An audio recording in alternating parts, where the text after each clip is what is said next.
I may or may not in the future do a video on like the app that I use, just kind of going through, but I'm just gonna go through like a very basic like how the app works and then like kind of chat with you guys while I work on this animation.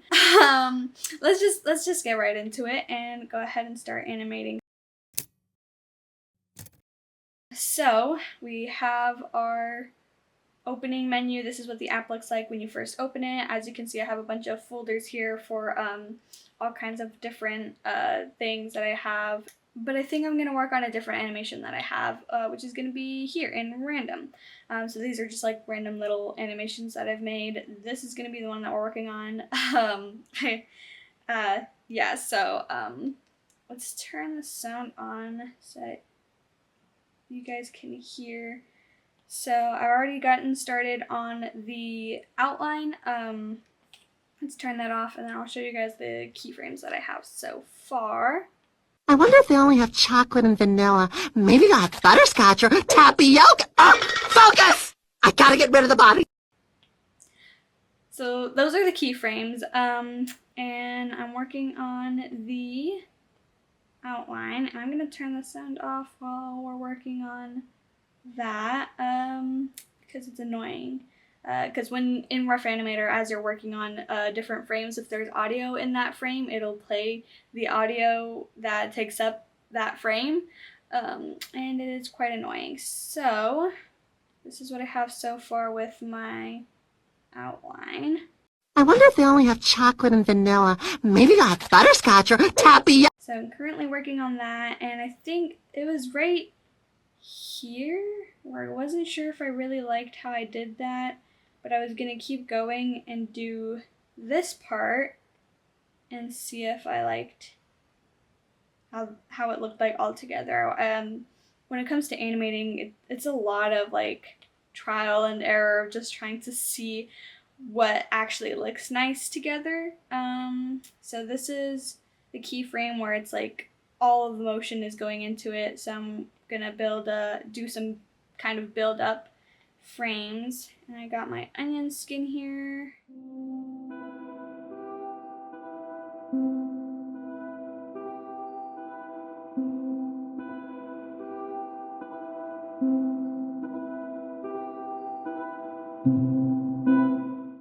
So when I animate, I like to do a lot of squash and stretch. It's very fun, but at the same time, it's very hard to nail exactly right because different motions and different movements will have a slightly different squash and stretch, or at least that's what I found. Sometimes it's difficult to get it to look exactly right, and obviously it's a cartoon, so it's not supposed to even really look realistic. Like in real life, squash and stretch doesn't really happen. So there's not really like much reference that I could have for this other than other cartoons. I take a lot of inspiration definitely from SpongeBob. I think about SpongeBob a lot whenever I animate, as well as not as often, but every now and then, Amazing World of Gumball. A lot of the expressions that they do, I think, are really funny. I take a lot of inspiration from Amazing World of Gumball. But definitely SpongeBob, I will just like look at GIFs or things, or I'll be watching an episode and I'll just kind of analyze it, every single little movement that they make, but I'll just kind of like study it and try and figure out like how do they make that kind of movement, how, you know.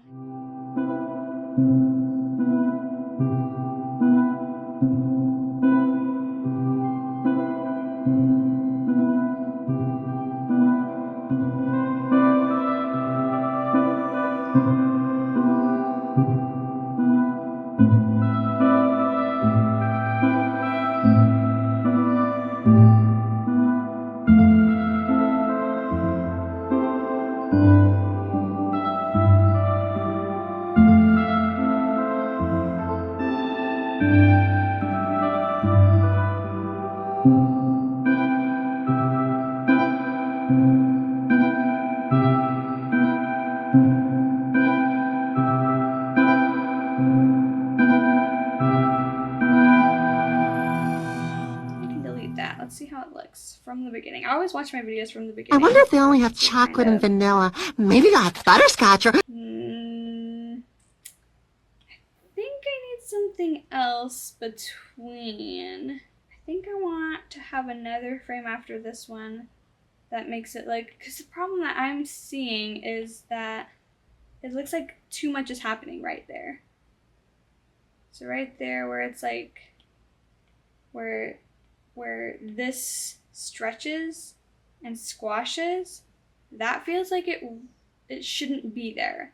That feels unnecessary. So I think what I'm going to do is I'm actually going to delete all of this. Erase this bits. Really does not look like it should be there. I think that's just a little bit too much. Like I said, I love squash and stretch, but occasionally I can get a little bit carried away and add way more than is necessary.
Vanilla. Maybe got butterscotch.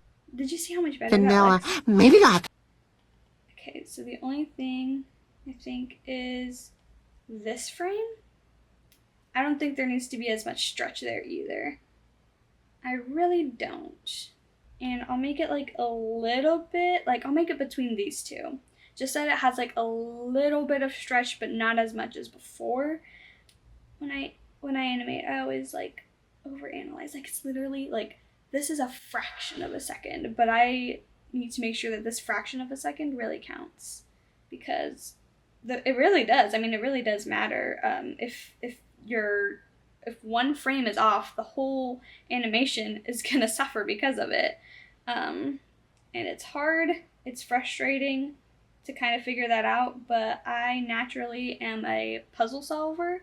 I love solving problems. If you hand me a problem, like any kind of problem, so long as it's not a math problem, I'm gonna want to solve it, like puzzles and things like that, codes. I love to solve those sort of things.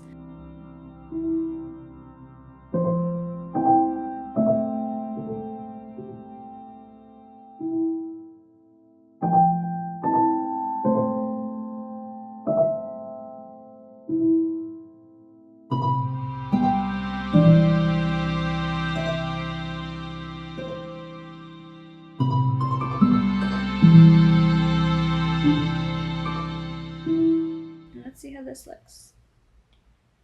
Chocolate and vanilla. Maybe got butter. Okay. I feel like there needs to be more transition between that. So, see how the pupils go from like being colored in to not being colored in? I feel like that was just a little bit too abrupt. I think if I make the pupils in this frame smaller and then have them be colored in, like that,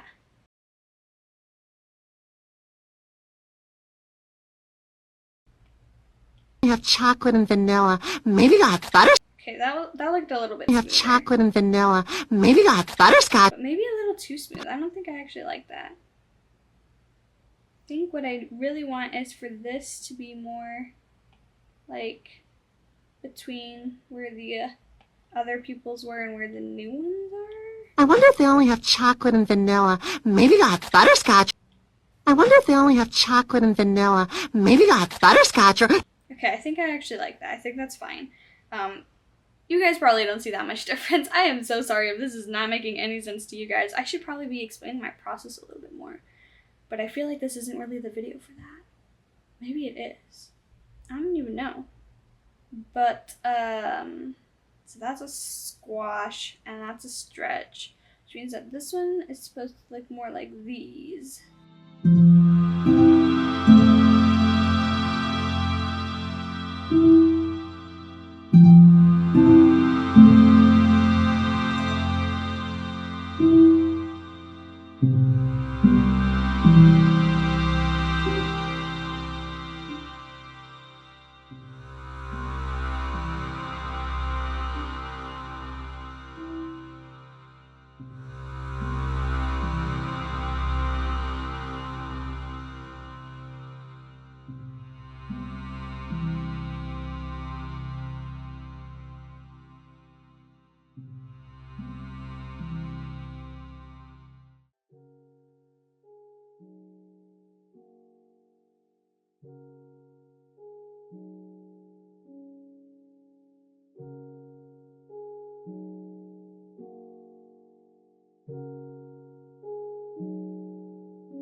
And vanilla. Maybe got butterscotch or... I think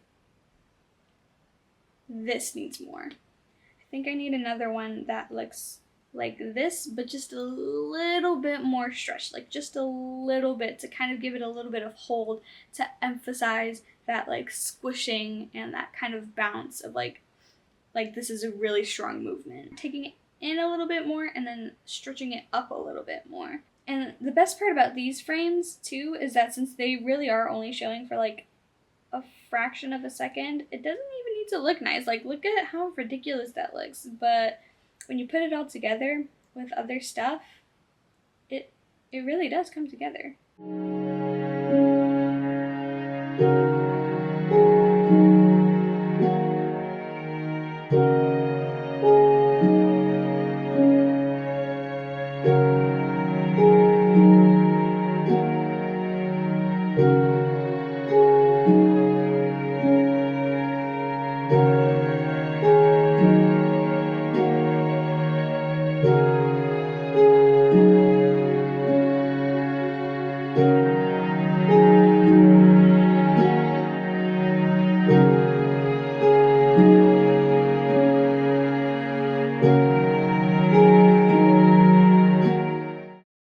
I wonder if they only have chocolate and vanilla. Maybe got butterscotch or There tappy. we go. Did you guys see that? Oh I my wonder if gosh, they I only really have like chocolate and vanilla. Maybe got butterscotch or I like tap. that first one still.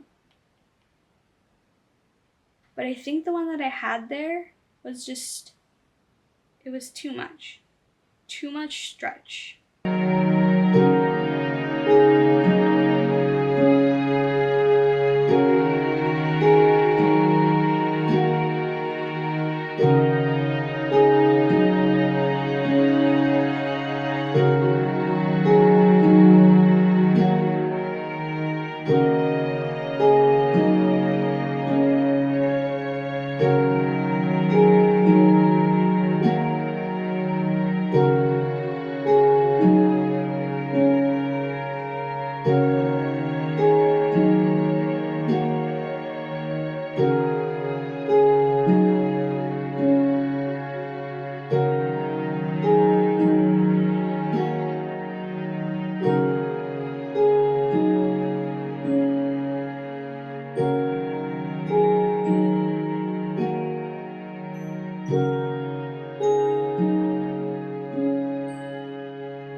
looks right for the face. I have no idea how I'm going to do the hair, but we're going to figure it out after we do everything else, all the easy stuff.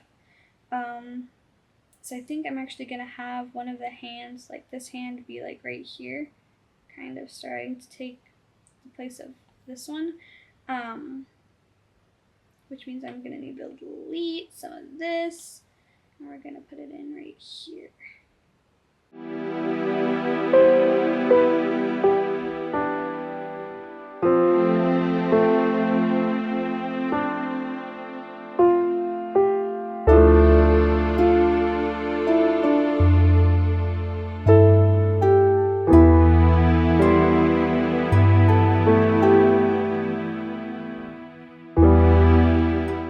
Butterscotch or tappy.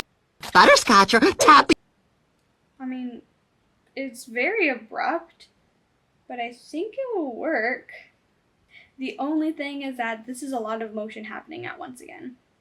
So we have this transition, we have this keyframe, then we'll have another transition that leads into this keyframe.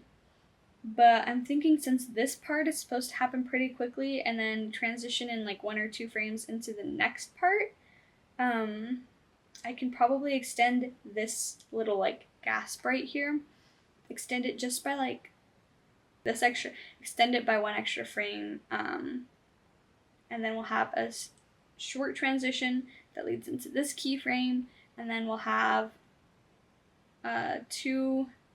Oh, maybe I could extend it by 2 more frames. I'll just add another drawing. I mean, better too many than too little, right? Because I can always delete frames, but I'll be frustrated later if I have to draw another one.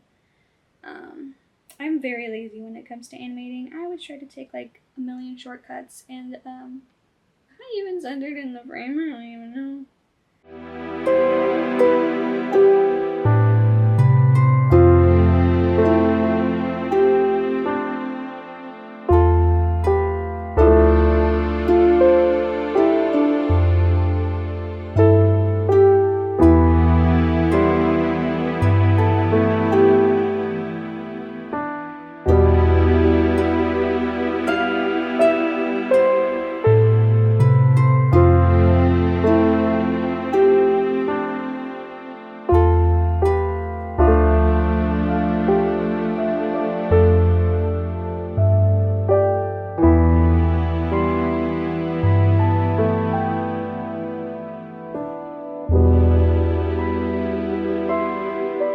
But let's see where we're at now. After, let's see, 45 minutes of animating. I wonder if they only have chocolate and vanilla. Maybe they'll have butterscotch or... And that's where we're at.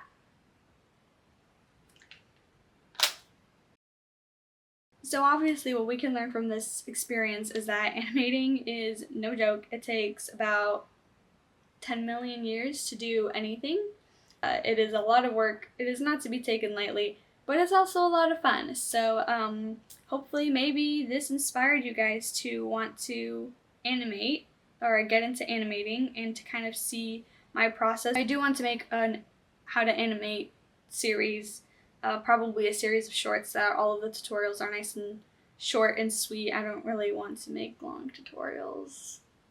Yeah, that's pretty much it. And I've been talking for a long time and I'm hungry and I have been recording for what feels like way too long. That is all for me today, and we'll see when this gets out and we'll see where this channel goes. Adios.